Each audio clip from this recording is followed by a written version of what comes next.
Akkam jirtu hordoftoota Eelaa Akkaadhaafii barumsa keenya har'aan immoo kan qabadde dhufee maxxantoota duree ta'a jechuudha. Maxxantoota duree kan ilaallu ta'a. Maxxantoota duree maal akka ta'anii akkamitti immoo ijaaruu akka danda'an barreessuu akka danda'an akkamitti immoo dubbisa keessatti dubbisuu akka danda'an ni ilaalla. Yeroo baay'ee maal ta'a jechoota hundee ta'anii dubbisuun ni salphata. Dubbisa erga barreessinee erga dubbisnee booda garuu maxxantoota yeroo dabalatanii dhufanii baay'ee nu rakkisu. Kanaaf maxxantoota haala salphaan akkamitti adda baasnee beekuu dandeenya. Yeroo dubbisnus ta'e yeroo barreessinu haala kamiin akkamitti baruu dandeenya kan jedhu har'a kan sirriitti barattanii ta'a jechuudha. Amma dhumaatti barumsa keenya hordofaa akkasumas viidiyoo kanaaf immoo like gochuudhaan jalqaba akkasumas chaanalii kanaaf haaraa yoo taatanii subscribe gochuudhaan maatii ta'uun barumsoota garaagaraa isinii qaqqaba jechuudha. Namoonni karaa keessoon afaan Oromoo, Amaaraffaa, Ingiliffaa, herreega dabalatee sirriitti barachuu barbaadanii bilbilli viidiyoo kanarra jiruun karaa Imo, WhatsApp akkasumas Telegraamiin nu argachuu dandeessu. Barumsa keessanis bakkuma jirtanii taatanii onlaayiniin haala salphaan sirriitti barachuu dandeessu jechuudha. Kanaaf amma gara barumsa keenyaatti yeroo dabarru akkuma argitanii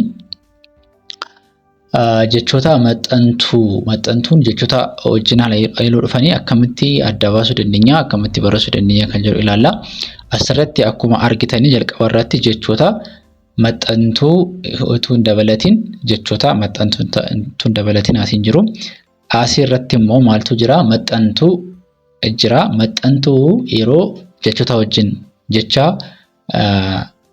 of danda'e jiru yookiin of danda'u wajjin asii maxxantu jira. Asii immoo jecha of danda'u jira. Of danda'u jecha maxxantuu fi jecha of danda'u immoo walitti yeroo dhufan immoo akkamitti dubbifamuu danda'u? Akkamitti dubbifamuu danda'u jechuun immoo akkamitti barreessuu dandeessu kan jedhanii achumaan bartu waan ta'eef amma dhumaatti viidiyoo kana hordofaa isiniin jedha.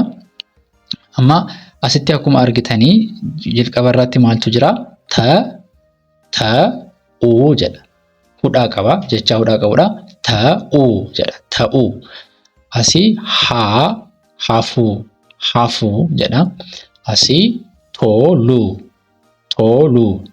Asimmoo deemnuu jedha. Kanaaf asitti maxxantuu haa kan jedhamu jira.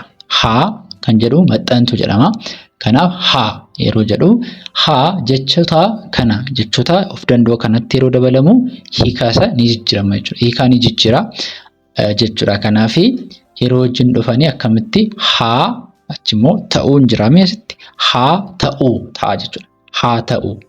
Haa ta'uu asimmoo hafuu asii haa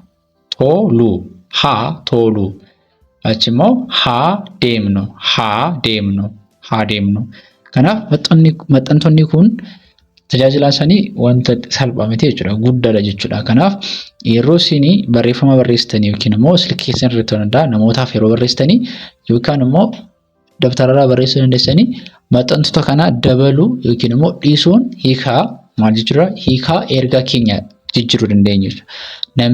Namni sirriitti nu hubachuu danda'amoo nu hubachuu hin danda'u. Yeroo maxxantuu kana fayyadamnu yookiin immoo yeroo hin fayyadamne jechuudha. Kanaaf amma kan ilaalle maxxantuu haa kan jedhamu yeroo dabalamudha jechuudha. Yeroo dabalamu akkamitti akka dubbifamu.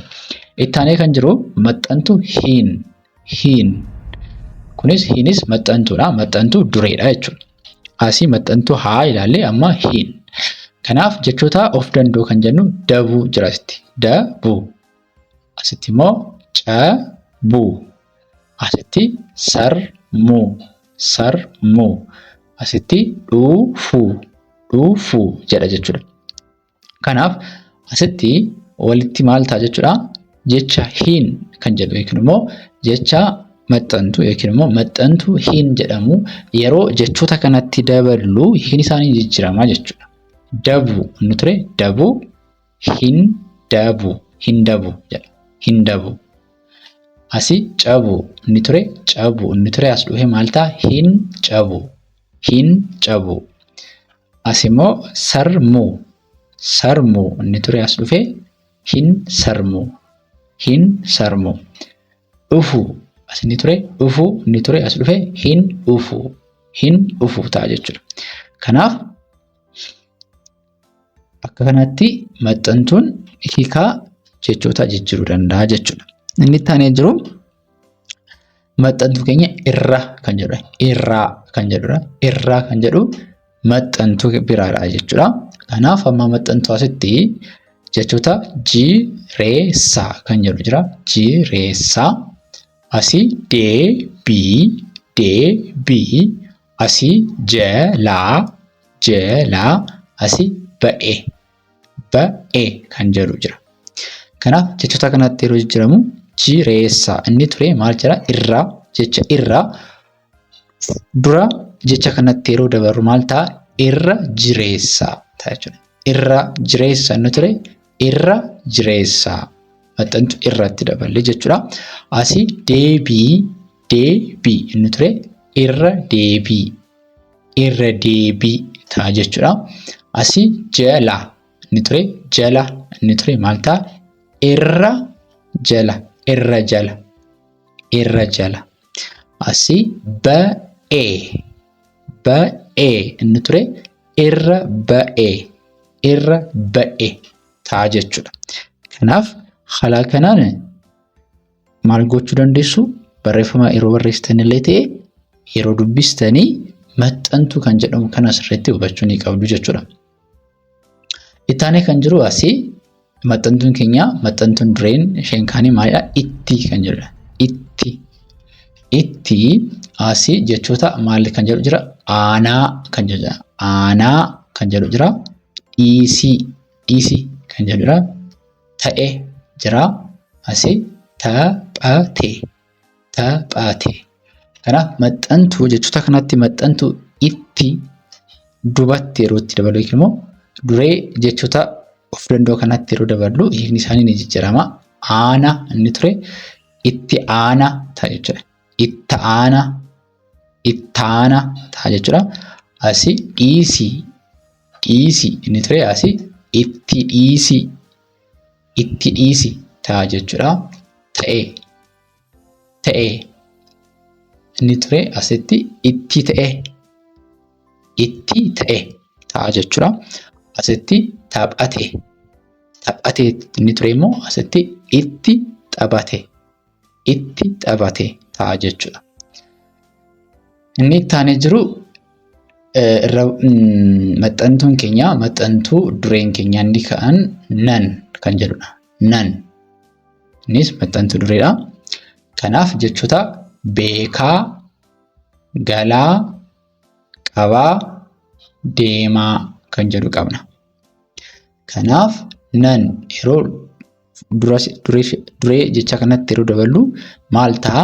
Nan beekaa ta'a jechuudha. Gala dureetti yeroo daballu gara irratti yeroo daballu nan gala. Asii qaba inni ture qaba nan qaba ni ta'a jechuudha. Asii deemaa inni ture nan deema ta'a jechuudha. Nan deema. Inni kan biraa itti aanee jiru maxxantuun inni itti aanee jiru maali? Maxxantuu duree waadha. Waa yeroo jechoota hundi akka kana maraa jiraasi hundaa malee tokko. Kanaaf jechoota kanatti yeroo daballu maraa inni ture waa yeroo itti daballu waa maraa ta'a jechuudha. Hundaa inni ture waa yeroo itti daballu hundaa inni ture waa hundaa ni ta'a jechuudha. Asii malee inni ture asitti dhufe maal ta'a? Waa malee ni ta'a jechuudha. Asitti tokko inni ture waa yeroo itti daballu waa tokko ni ta'a jechuudha. Kanaaf inni warra amma ilaalle kun haa, hiin, irra, itti, nan, waa warra jedhaman maxxantoota duree keessaa isan yeroo baay'ee itti fayyadamnudha jechuudha. Kanaaf yeroo hundumaa kan beekuu qabdani jecha of danda'aa jira. Jechoota maal jedhaniiru hirkatoo jiru. Jechoota hirkatoo yeroo baay'ee of danda'anii qofa isaanii hiikaa laachuu hin danda'anii garuu jecha of danda'a irratti maxxananii yeroo maxxananii dhufanii hiikaa jecha sananii jijjiiruu jechuudha. Kanaaf yeroo barreessitan yeroo hundumaa yeroo barreessitanii maal ta'a? Yeroo barreessitanii jecha tokko nama tokko isuma qubee of danda'u jecha of danda'u duwwaa dubbisee ergaa guutuu dabarsuu yaada. Kanaaf yeroo guuttanii nama isin barreessitaniif sun maal gochuu hin danda'u? Hubachuu yookiin immoo isaaf ergaa isaaf galuu hin danda'u jechuudha. Garuu maxxantuu kana sirriitti bakka galuu qabanii bakka isaan fayyadamuu qabnu itti fayyadamnaan nama tokko salphaatti nu hubachuu danda'a, itti galuu danda'a jechuudha. Isinillee jechoota yookiin immoo maxxantoota kana bakka galanii sirriitti bartaniinaan yeroo dubbistanillee ergaa namni tokko yeroo barreessu maal akka jedhee barbaade sirriitti salphaatti dubbistanii baruu dandeessu jechuudha. Kanaaf haala kanaan viidiyoo kanallee deddeebitanii ilaaltanii shaakaluu dandeessu jechuudha. Maxxantoota akkamitti akka itti fayyadamnu. Inni biraan maalidha? Namoonni afaan Oromoo ta'ee Amaaraffaa, Ingiliffaa akkasumas herreegaa karaa onlaayiniin sirriitti barachuu barbaadanii yeroo gabaabaa keessatti barreessuu, dubbisuu, baruu warra barbaadan yookiin barumsoota adda addaa barachuu barbaadan bilbilli viidiyoo kanarra jiruun karaa Imo, WhatsApp akkasumas Telegiraamiidhaan nu dubbisuu dandeessu. Barumsa keessanis ni barachuu dandeessu jechuudha. Barumsi keenya har'aa kana fakkaata ture. Barumsa biraan amma walitti deebinu nagaan tura.